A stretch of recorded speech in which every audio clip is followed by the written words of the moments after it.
Hello and welcome to Twist List. Today we are looking at 10 cruel and unusual facts about the Colosseum's animal fights. The Bestiari were a group of men in ancient Rome tasked with fighting exotic dangerous animals for the delight of crowds.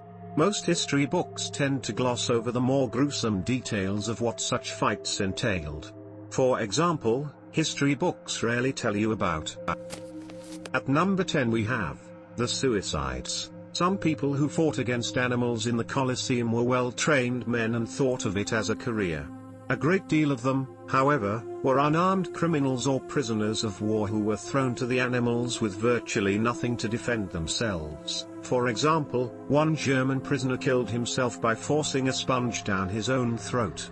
And not just any sponge, this was a lavatory sponge that inmates used to wipe their anuses. Other stories involve prisoners making murder-suicide pacts with each other, like the 29 Saxon prisoners who all fatally strangled one another to avoid death in the arena. How the last one alive managed to kill himself isn't recorded, but considering choking on a sponge of human excrement was an option, we're guessing it wasn't pretty. As you can imagine, such a fate was terrifying for even the most hardened of men. Many prisoners killed themselves with whatever they had on hand rather than risk being killed by whichever strange beasts lined up for the morning show. The 9th spot on the list is occupied by the fighting killed off whole species. The sheer quantity of slaughter in the Colosseum saw the number of lions, jaguars, and tigers plummet across the globe. According to some, Roman hunting absolutely devastated the wildlife of North Africa and the entire Mediterranean region, wiping some species of animal off the map entirely. For example, after one particularly brutal set of games in which 9,000 animals were slaughtered, the hippo disappeared from the River Nile. Creatures like the North African elephant, which was also commonly used as a war elephant during the time, were wiped off the face of the earth completely. Number 8 on our list is, few Bestiari ever survived. Because the majority of Bestiari were prisoners of war or other such undesirables, they were almost always ill-equipped for the task of slaughtering a rampaging wild animal. In the highly unlikely event a Bestiari actually managed to kill the animal he was forced to fight, another would almost certainly be let loose before he'd even finished celebrating. Some people just don't have any luck, do they? The ancient Greek philosopher Strabo once described the plight of a particularly unlucky Bestiari who was first sentenced to be killed by a boar. When the boar accidentally fatally gored its handler, leaving the guards no choice but to kill it, a wild bear was brought into the arena instead to kill the prisoner. In an unbelievable stroke of luck, the bear then refused to leave its cage, once again leaving the prisoner alive and the guards with the frustrating task of killing the bear. Not ones to be deterred, the Romans finally brought into the arena a caged leopard, which happily tore out the Bestiari's throat. At number 7 we have Commodus and the Ostriches. Emperor Commodus, played by Joaquin Phoenix in Gladiator, took great pleasure in slaughtering animals and people in the arena. He enjoyed it so much that in one day alone, he reportedly killed more than 100 bears. Though we don't know exactly how Commodus managed such a feat, scholars agree he probably just stabbed them while they stood tethered and helpless. Though such actions paint Commodus as a poor fighter, he was reportedly a crack shot with the bow, which he liked to prove by decapitating ostriches in full sprint with crescent-shaped arrows. Commodus would then brandish or even throw the decapitated heads at members of the crowd or his own senate, either as a warning or a sign of his madness. Number 6 on the list is elephants crushed deserters. Damnatio ad bestias, condemnation by wild beasts, was the act of condemning criminals to death by animal attack in the arena.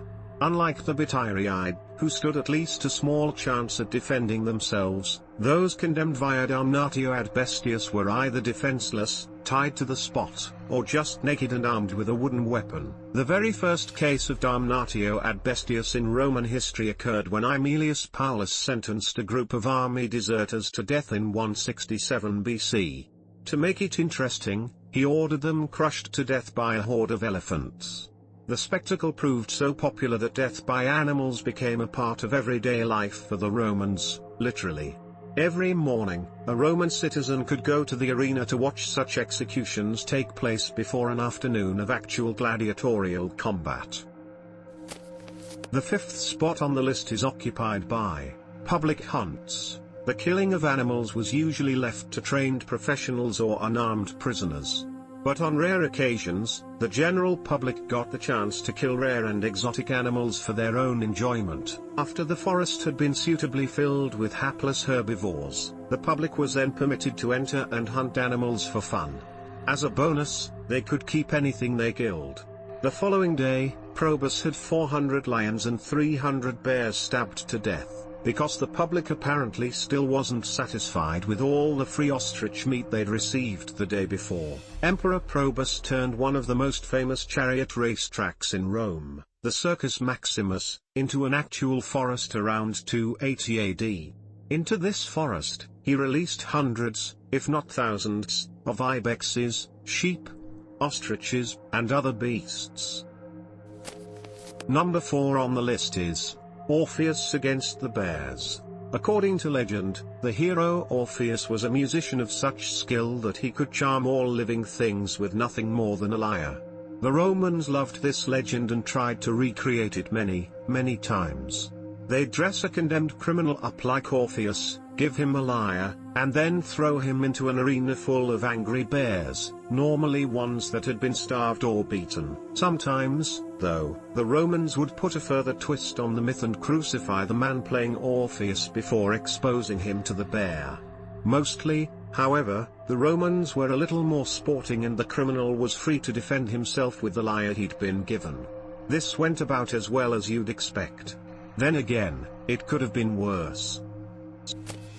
At the third place we have Carpophorus's rape giraffes. Besides the Bestiari, arena competitors included better trained, voluntary fighters called venatores. Carpophorus is likely the most famous of them all. He once killed 20 wild beasts in a single day, straight up strangling some of them to death. The reasoning behind such madness was, like with the sad case of prisoners forced to dress as Orpheus, to reenact Greek or Roman myths. In particular, these involved Zeus, who liked to take the form of various animals before having his way with women. However, Carpophorus had another talent that we want to discuss today. Along with being an expert killer of animals, he was also a rather skilled trainer of them. Carpophorus trained multiple animals, including giraffes, to rape women. To accomplish this, Carpophorus would wait for female animals to be in heat so he could collect samples from them to arouse the male of the species. Carpophorus would then rub these samples against slaves or homeless women he tempted to the arena.